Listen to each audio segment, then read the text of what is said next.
performance. Warning, you're getting opinions now. I was just giving you facts. Now you're getting opinions, and this is a chance for you to challenge or whatever, agree or disagree. 4 things I'm going to enumerate with respect to policies that are pressuring performance. The first is accommodative grading policies. The elimination of high school exams, totally couldn't believe that that was happening. That happened a couple of years ago. That means the teachers have lost all control over seeing whether the kids are learning what they were teaching them. It was done because in algebra and some other tests, only 50 to 60% of the kids were passing. And it was too much of an embarrassment. And we didn't know what to do, but one of the solutions appeared to be, let's just have no final exams. We have emphasis on teaching to the test. You all know about that. And worse than that, multiple choice. When you have 1 million kids taking tests, you have to have multiple choice because you don't have time to grade something like a short answer or something that shows that you understand something conceptually. So kids are doing less thinking, less writing, less communicating, less bringing everything they learn together, less cumulative knowledge, and they're learning how to take a multiple choice. Now, if you guys are ahead of a club or something and you want to get an expert to speak to you, you never go and find somebody with a resume that shows that they're really good at multiple choice. You usually get somebody who's written a book. Because when you write a book, you learn. You're actually, you're not an expert when you start learning a book. The action of writing really crystallizes learning. When you're not writing, you're not learning nearly as well. When you're just taking multiple choice, well, let's go to number 4. You could even take retests. This comes from talking to students, and I did a lot of that. I went to a lot of schools. I was a sub in probably more than 20 or 30 during the period I was executive director of New Renaissance in Education. And I found that they would take the test, not study for it, not worry about what their grade was, because they knew they'd get a chance to retake the test and they'd get 100. This is something that was happening. 50% rule. I don't know if this is still in effect. Are there any teachers?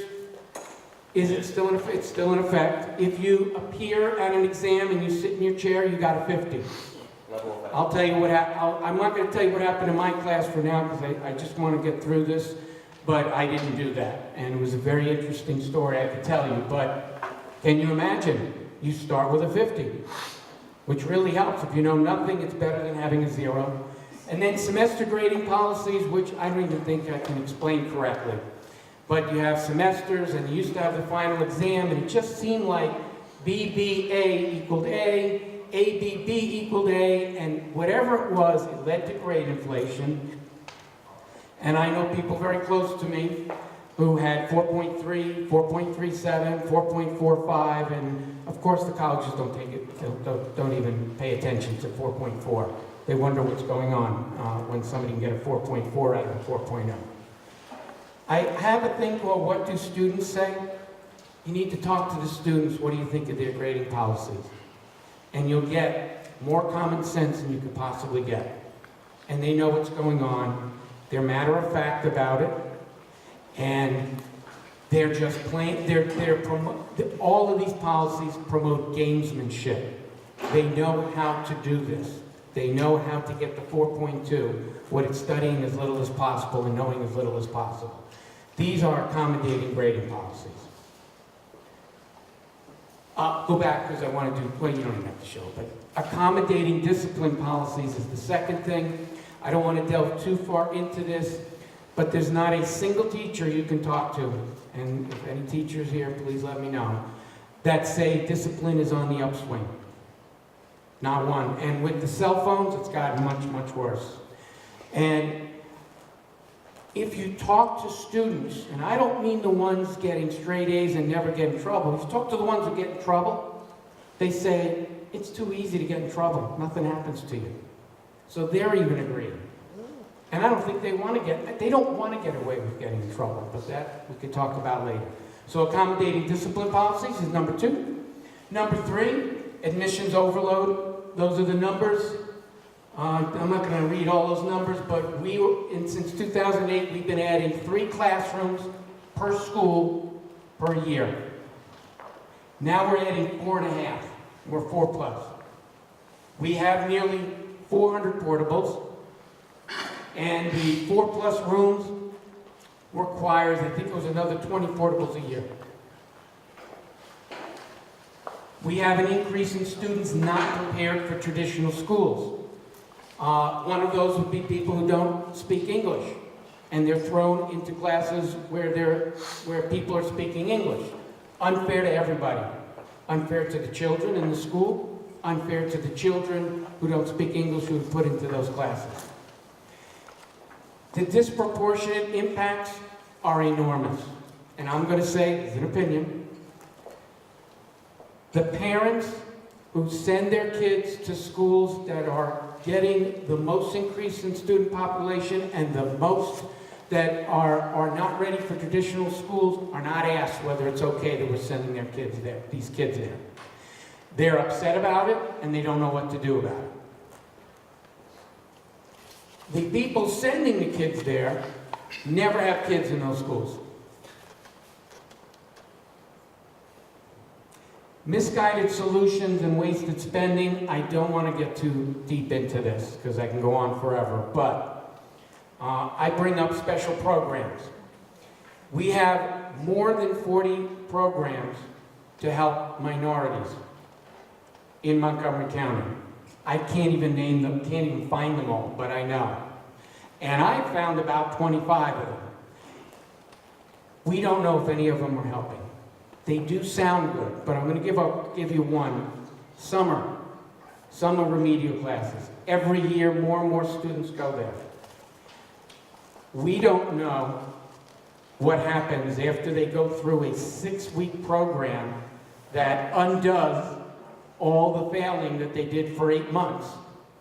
Kind of like a pass, a get out of jail pass. Whether the next year they have become better students or whether they have a new game to play, which is don't study when all your friends are there and have a great time, and then you can go for 8 weeks or 6 weeks in the summer and do great. We are not tracking it. In fact, there's not a single program in the entire school district that is tracked for an objective measure of what you're doing. You're meeting the objective of making the students better. I know that. I've audited instructional programs twice for the Civics Federation. I looked at every one of the programs. Very quickly then, curriculum 2.0. We're always changing the curriculum every 8 years. We're teaching the same thing they taught back in Greek times. Pythagorean's theory, that was a Greek philosopher, a mathematician. We're not learning new ways to teach. Not a single teacher that I've ever met ever said, the big problem with our schools is we need a new curriculum. Yet that's what we change over and over again. School construction, very quickly, we build our schools for way too much. The OLO, I'm going to stick with OLO because I keep forgetting the name, Office of Legislative Oversight, says we can reduce the costs of a school by 10 to 30% by doing just 3 things. And those 3 things are very easy. I don't want to get into it, but we need to start constructing schools at much less. That will free a lot of money for other things we need to do, including building out school capacity. I'm ready. Very quickly, this is the school capacity that it lags enrollment 9 of the 10 years. The blue is the capacity increase. I mean the